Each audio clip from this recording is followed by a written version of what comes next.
Good morning, students. In the last session, we are done with the rate law. For a hypothetical reaction, the rate law can be written like this, where we have done x and y may or may not be equal to the stoichiometric coefficients a and b. They may or may not be equal. Now we are doing the next part of the rate law, that is order of reaction. Now first of all, what is the order of a reaction? The sum of the powers to which the concentration terms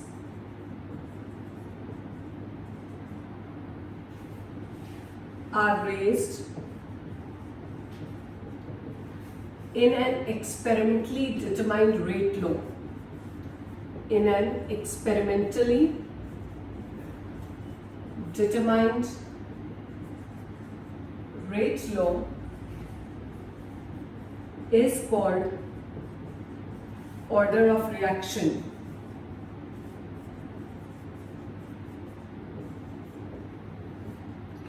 You can just see here the rate is equal to k, a to the power x, b to the power y. And last session we had done that this rate law can be determined only experimentally. It cannot be determined from a balanced chemical equation. Now what is order of reaction? Order of reaction is the sum of the powers to which the concentration terms are raised in an experimentally determined rate law. So this is the experimentally determined rate law. What are the powers? A to the power x, b to the power y. The order of the reaction is x plus 1. If I specifically say what is the order with respect to A, it is x. Order with respect to B, it is y. The order of reaction is x plus y. And order with respect to A is equal to x, and order with respect to B is equal to 1. The order of reaction is simply the sum of the powers to which the concentration terms are raised in experimentally determined rate law. So that is the order of reaction. Now order of reaction can only be determined experimentally. Can only be determined experimentally. We cannot determine it theoretically. I cannot determine the values of x and y theoretically. It can only be determined experimentally. The order of reaction can only be determined experimentally. Order of reaction can be 0, 1, 2, 3 or even in fractions. The order of reaction can be 0 also. It can be 1, 2, 3 or even in fractions. Order can be determined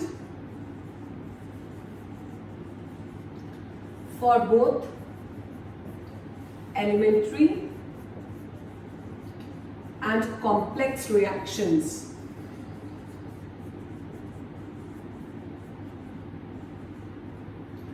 Now what are elementary and complex reactions? We will do it in the next topic that we take after order of reaction. So these are the 4 points about the order of reaction. Now we will do few examples in which we can see that the order of reaction can be 0, 1, 2, 3 or even fractions. Let us start with the examples.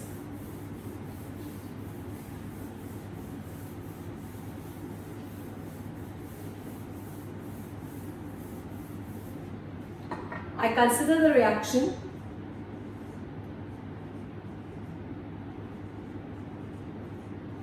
ammonium nitrite. When heated, it breaks down into N2 and 2H2O. The rate law, which is experimentally determined, is this. So according to the experimentally determined rate law, the order of reaction is 1. I take the second example.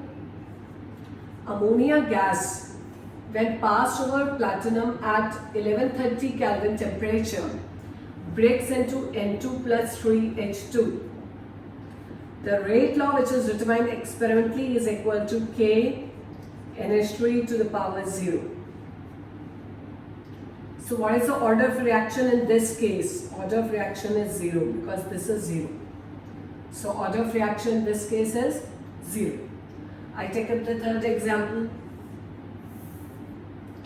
NO2 plus F2 gives 2NO2F.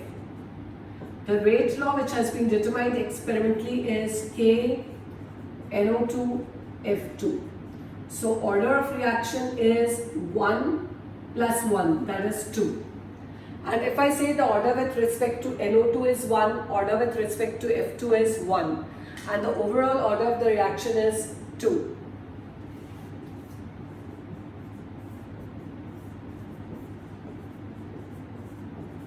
This is the reaction. The rate law determined experimentally is K NO to the power 2 O2.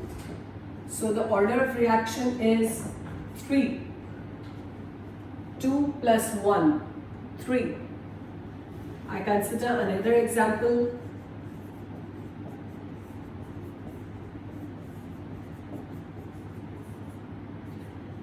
Now the rate law, which has been experimentally determined, is K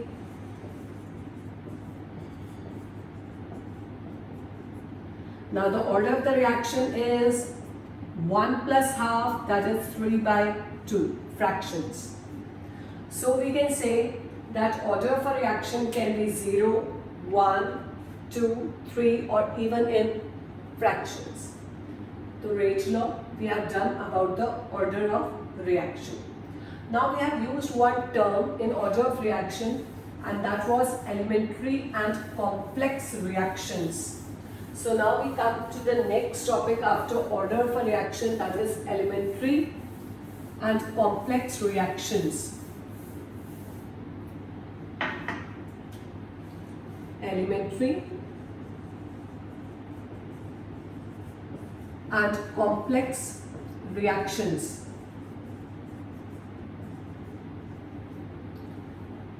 The reactions that take place in one step. Reactions that take place in one step are called elementary reactions.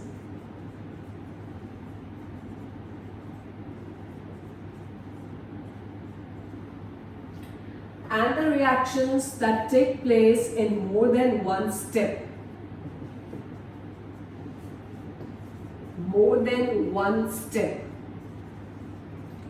are called complex reactions.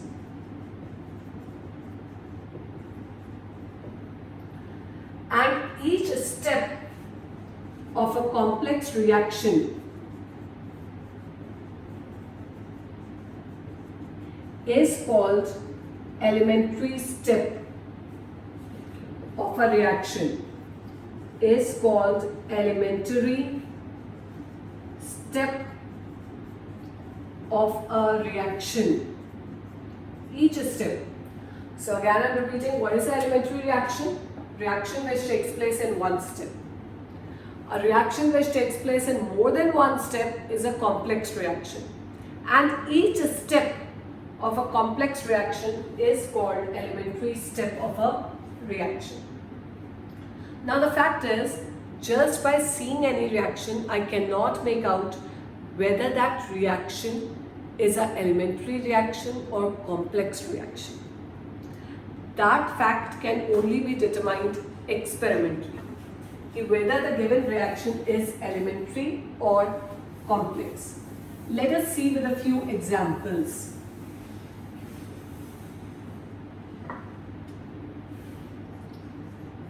I am taking the reaction NO2 plus F2 gives NO2F.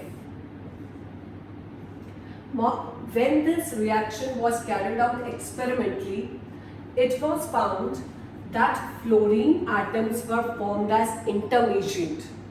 So intermediate fluorine atoms were isolated. But fluorine atoms are neither in the reactant side nor in the product side. So the mechanism of the reaction was determined experimentally, and was found that this reaction takes place in 2 steps. Step 1, NO2 plus F2 gives NO2F plus F. The first step was the slow step. In the second step, NO2 reacts with F. F is formed in the first step and it is used up in the second step. This is the fast step and it forms NO2F. If I add the 2 reactions, I will get the same overall reaction. So this is a complex reaction. So what type of reaction it is? It is a complex reaction. Why? Because it is taking place in more than one step. And each step of a complex reaction is called as an elementary step of a reaction. One more thing. The slowest step of the reaction is called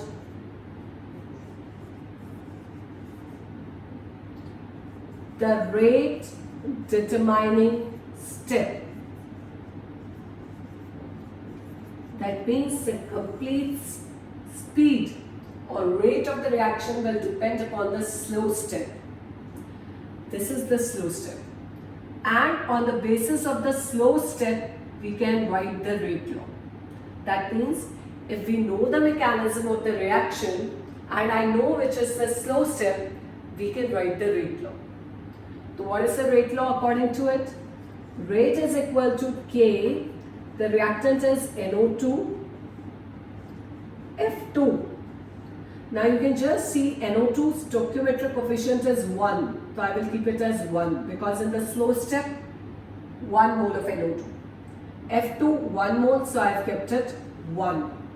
So we can write the rate law if we know the steps. And in the steps, if we know the slow step, we can write the rate law on the basis of slow step. Because slow step is called as the rate determining step. This is the first example. Let us take one more example. 2N2O5 undergoes decomposition to form NO2 plus O2. Now this reaction was experimentally found to be taking place in 2 steps. The step first is N2O5 breaks down to form NO2 plus NO3. NO2 plus NO3, and this is the slow step. Step 2, N2O5 reacts with this NO3. So NO3 is only the intermediate. It is formed and it is used up in the second step. It is used up in the second step. So NO3 is only an intermediate. And what it forms? It forms 3NO2 plus O2. When you add the 2 steps, you will get the same equation. Now you know that the reaction is taking place in more than one step. So it is a complex reaction. Now on the basis of slow step, we can write the rate law.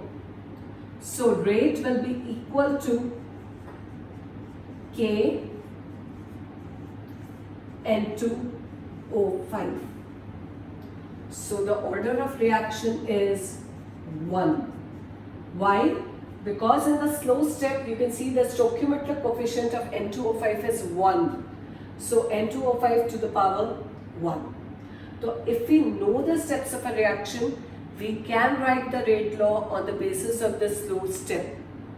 We'll continue with more examples in the next session.